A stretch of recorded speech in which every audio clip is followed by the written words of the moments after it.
Hello ఇటా welcome back to our channel Germany విశేషాలు. మళ్ళీ జర్మనీ గురించి ఒక మంచి ఇన్ఫర్మేటివ్ వీడియోతో మీ ముందుకైతే వచ్చేసాను. ఈ వీడియోలో మీ అందరినీ నేను జర్మనీలో జరుగుతున్న ఫ్లో మార్ట్ కి అయితే తీసుకెళ్దాం అనుకుంటున్నాను. ఇక్కడ తీసుకెళ్లే ముందులో మీ అందరికి ఫ్లో మార్ట్ అంటే ఏంటి అనే విషయాలను అయితే ఎక్స్ప్లెయిన్ చేస్తాను. అండ్ దాని గురించి కూడా ఎక్స్ప్లెయిన్ చేసే ముందులో ఎవరైనా సరే మన ఛానల్ ని సబ్స్క్రైబ్ చేసుకోకపోతే ప్లీజ్ సబ్స్క్రైబ్ చేసుకోండి. ఇలాంటి ఎన్నో విషయాలు మీరు జర్మనీ గురించి తెలుసుకోవచ్చు అనమాట. ఇలాగా క్యాజువల్ వ్లాగ్సే కాదు, నేను జర్మనీ గురించి ఇన్ఫర్మేటివ్ వీడియోస్ కూడా చేస్తా ఉంటాను. సో దట్ మీరు జర్మనీ గురించి చాలా విషయాలు అయితే తెలుసుకోవచ్చు అనమాట మన ఛానల్లో. వెయిట్ చేయకుండా ఇంకా మన ఛానల్ ఎవరైనా సబ్స్క్రైబ్ చేసుకోకపోతే ప్లీజ్ సబ్స్క్రైబ్ చేసుకోండి. అండ్ వీడియోలోకి వెళ్ళిపోతే ఫస్ట్ అసలు నేను ఫ్లో మార్ట్ అంటే ఏంటి అని ఎక్స్ప్లెయిన్ చేస్తాను.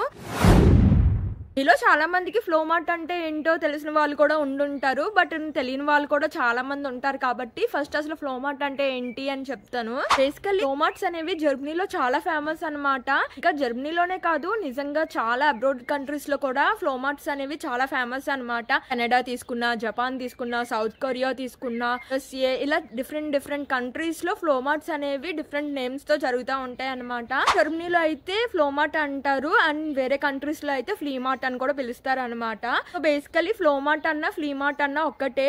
జనరల్లీ ఈ ఫ్లో మార్ట్స్ లో ఏంటంటే సెకండ్ హ్యాండ్ వస్తువుల్ని అమ్ముతారు అనమాట. మళ్ళీ సెకండ్ హ్యాండ్ వస్తువులు అన్నాను కదా అని మరీ పిచ్చివి అయితే ఉండవు. మన ఇంట్లో కూడా ఉంటాయి, వాడేస్తాము, 1-2 సార్లే వాడేసి అలా పక్కనైతే పెట్టేస్తాము.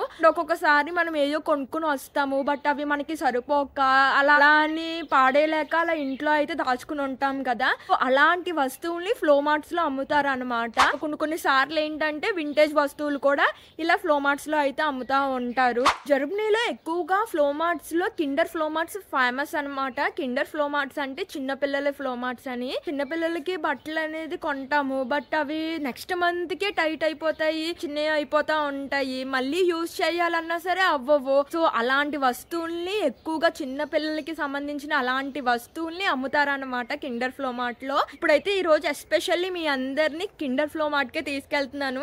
సో అక్కడ చాలా పిల్లలకి సంబంధించిన చాలా బొమ్మలు, డ్రెస్సులు అన్నీ ఉంటాయి అనమాట. 10 years పిల్లల వరకు అయితే ఆ కిండర్ ఫ్లో మార్ట్ లో దొరుకుతాయి అనమాట. బొమ్మలు కూడా చాలా బాగుంటాయి, నిజంగా మీకు చూపిస్తాను. పాతగా వాడేసిన వాటిలాగా ఉండవు, అలా అని రేట్లు కూడా మరీ చీప్ గా ఉండవు అనమాట. మరీ చీప్ గా వచ్చేస్తాయి అని చెప్పను అనమాట, ఎందుకంటే ఫస్ట్ వాళ్ళు ఎక్కువ రేటే చెప్తారు, బట్ మనం దాన్ని బార్గెన్ చేయాలన్నమాట. మనం ఎంత బార్గెన్ చేయగలితే అంత తక్కువ రేట్ కి అయితే వస్తాయి. జనరల్లీ జర్మనీలో ఈ ఫ్లో మార్ట్స్ అనేవి చర్చ్ వాళ్ళు కానీ, కిండర్ గార్డెన్ అంటే స్కూల్ వాళ్ళు కానీ, యూత్ అసోసియేషన్స్ లాంటి వాళ్ళు ఈ ఫ్లో మార్ట్స్ అనేది ఆర్గనైజ్ చేస్తారనమాట.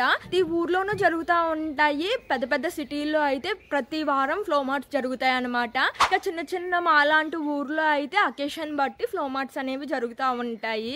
మా పక్కన ఊర్లో అయితే ప్రతి వీక్ సాటర్డే ఈ ఫ్లో మార్ట్ అనేది జరుగుద్ది. కాకపోతే ఆ ఫ్లో మార్ట్ అనేది నేను ఇప్పుడు చూపిస్తున్నంత పెద్దగా ఉండదు, అండ్ ఆ ఫ్లో మార్ట్ లో అయితే అన్నీ ఉంటాయి అన్నమాట. బట్ మీ అందరికి ఇప్పుడు నేను చూపిస్తున్న ఈ ఫ్లో మార్ట్ అయితే ఓన్లీ ఎస్పెషల్లీ ఫర్ పిల్లలకే అనమాట. కిండర్ ఫ్లో మార్ట్ కాబట్టి ఎక్కువ మంది పిల్లలు కూడా వస్తారు. సో మన వీడియోలో పిల్లల్ని కూడా ఎక్కువ చూడొచ్చు అనమాట. ఫ్లో మార్ట్స్ లో అమ్ముకోవాలి అంటే ఎవరైనా అమ్ముకోవచ్చు అనమాట. ఒక్కొక్కసారి ఫ్రీగానే ఉంటాయి స్టాల్స్ పెట్టుకోవడానికి. కొన్ని సార్లు అయితే కొంచెం అమౌంట్ అయితే పే చేయాల్సి అయితే ఉంటది అనమాట. అండ్ ఈ ఫ్లో మార్ట్స్ లో కూడా రూఫ్ ఫ్లో మార్ట్స్ అనే ఉంటాయి, అండ్ ఓపెన్ ఫ్లో మార్ట్స్ అనే ఉంటాయి అనమాట. రూఫ్ ఫ్లో మార్ట్స్ లో అయితే కొంచెం పే అనేది ఎక్కువ ఉంటది అనమాట. కొన్ని ఆటల్లో అయితే అలా కూడా ఉండదు, ఫ్రీగానే స్టాల్ అయితే పెట్టుకోవచ్చు. అలా నేను ఫ్లో మార్ట్ లో స్టాల్ పెట్టుకోవాలన్నా సరే వెళ్ళి పెట్టుకోవచ్చు అనమాట. అందులో నో ప్రాబ్లం.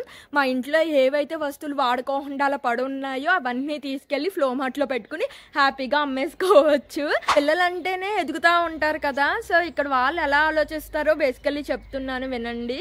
ఇక్కడ పిల్లలకి ఒక షూ కొనాలి అంటే మినిమం ఒక 20 euros ఆర్ 30 euros వరకు ఉంటది అనమాట. సో అదే ఫ్లో మార్ట్ లో ఒక షూ కొనాలి అంటే డిపెండింగ్ అపాన్ ఆ బ్రాండ్ ని బట్టి 5 to 7 euros మధ్యలో వచ్చేస్తుంది. సో అందుకనే ఎక్కువగా మనీ సేవ్ చేసుకోవడానికి ఇలా ఫ్లో మార్ట్స్ లో కొంటా ఉంటారు అనమాట పిల్లలకి. దట్స్ వై ఇక్కడ కిండర్ ఫ్లో మార్ట్స్ కూడా అంత ఫేమస్. పిల్లల కోసం ఎక్కువ మనీ ఇన్వెస్ట్ చేయకుండా మనీ సేవ్ చేయడానికి అనే ఉద్దేశంతోనే ఫ్లో మార్ట్స్ ని అయితే పెడతా ఉంటారు ఎక్కువగా. మీ అందరికీ నేను చాలాసార్లు చెప్పాను కదా, జర్మనీలో సండే పూట ఏమీ తెరిచి ఉండవు అని. బట్ ఫ్లో మార్ట్స్ అలా కాదనమాట. సండే పూట కూడా కొన్ని ప్లేసెస్ లో ఫ్లో మార్ట్స్ అయితే జరుగుతూ ఉంటాయి. ఒకవేళ సండే పూట ఏమైనా కొనుక్కోవాలి అనుకుంటే ఇలా ఫ్లో మార్ట్స్ లోకి వెళ్ళి కొనుక్కోవచ్చు అనమాట. ఇప్పుడైతే మీ అందరికి ఫ్లో మార్ట్స్ ఎలా ఉంటాయి అని అయితే చూపిస్తాను. లోస్ గేట్స్. మొత్తానికి మీ అందరినీ కిండర్ ఫ్లో మార్ట్ కి అయితే తీసుకొచ్చేసాను.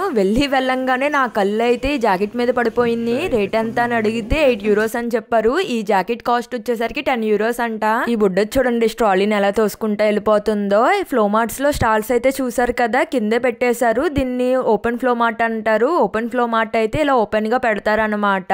ఈ స్ట్రాలీలో బుడ్డ బేబీ ఉంది. ఆ బేబీని చూసుకుంటా అలా స్ట్రాలీ వెనకాల వెళ్ళిపోతున్నాను. వెళ్ళిపోతా ఉండగా మళ్ళీ నాకు ఈ స్టాల్ కనిపించింది. ఈ స్టాల్ ఏవో భలే ఉన్నాయి డెకరేషన్ కి అని మళ్ళీ ఇక్కడికి వచ్చి చూస్తున్నాను. అసలు మీరే చూడండి, డెకరేషన్ కోసం పెట్టిన ఈ బొమ్మ అయితే ఎంత బాగుందో. అసలు ఎక్కడైనా సరే వాడిన దానిలా కనిపిస్తుందా? నిజంగా అసలు ఇలా మెయింటెనెన్స్ కి హ్యాండ్స్ ఆఫ్ చెప్పొచ్చు. భలే ఉంటాయి ఒక్కొక్కటి అసలు వాడినట్టే. ఇక్కడ ఉన్న అన్నిటికల్లా ఈ బొమ్మ అయితే నాకు బాగా కనెక్ట్ అయింది. చూడంగానే మన ఇండియన్ అటైర్ లా అనిపించింది. బొట్టు కూడా పెట్టుకుంది అనమాట ఆ బొమ్మ. టోటల్ గా సెట్ అయితే చూడండి చాలా బాగుంది కదా.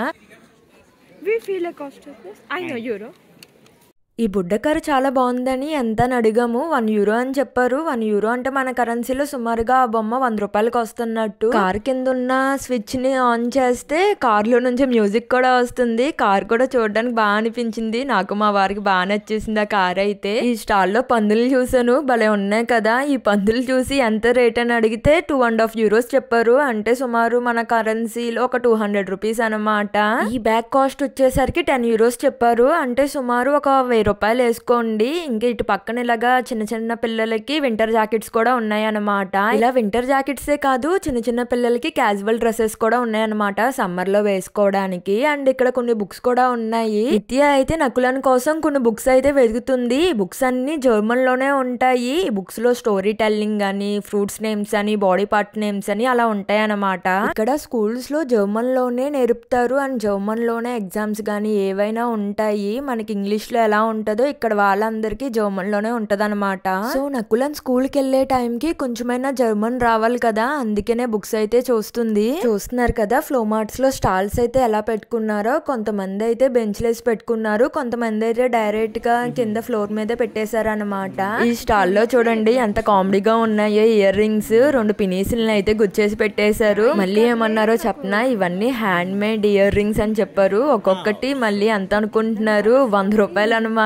ఒక క్షణం అయితే షాక్ అయిపోయాను. ఏంట్రా బాబు పినీస్ ని ₹100 పెట్టి కొనుక్కోవాలా అని. ఇక్కడ ఉన్న ఈ చైన్స్, బ్రాస్లెట్లు, ఇయర్ రింగ్స్ అన్ని మా అమ్మ వాళ్ళ మనవరాలు తయారు చేసిందంట.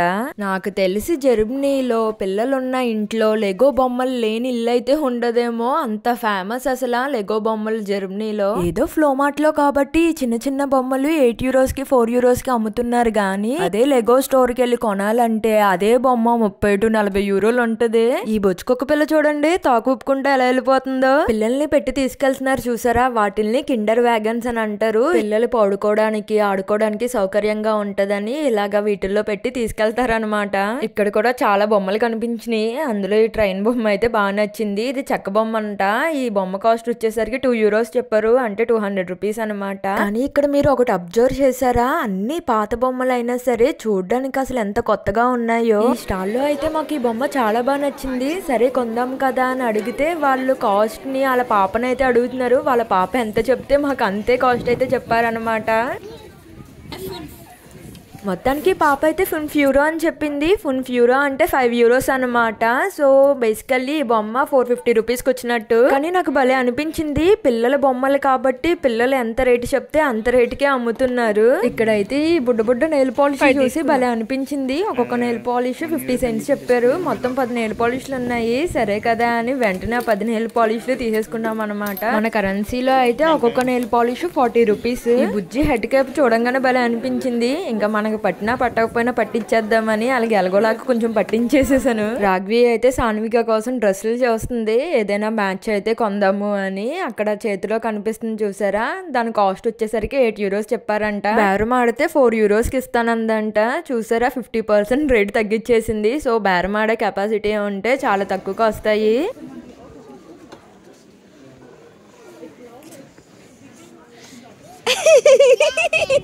సాన్వికి అయితే ఇక్కడ ఉన్న చిన్న చిన్న బొమ్మలను అయితే చూస్తుంది. ఒక్కొక్క బొమ్మ 50 cents అయితే చెప్పారు. 50 cents అంటే మన కరెన్సీలో 40 రూపీస్ వరకు అనమాట. ఒక్కొక్కటి నచ్చినాయి అనుకుంటా చూస్తుంది. అలాగా చూసి చూసి బోర్ కొట్టి లేకపోయింది.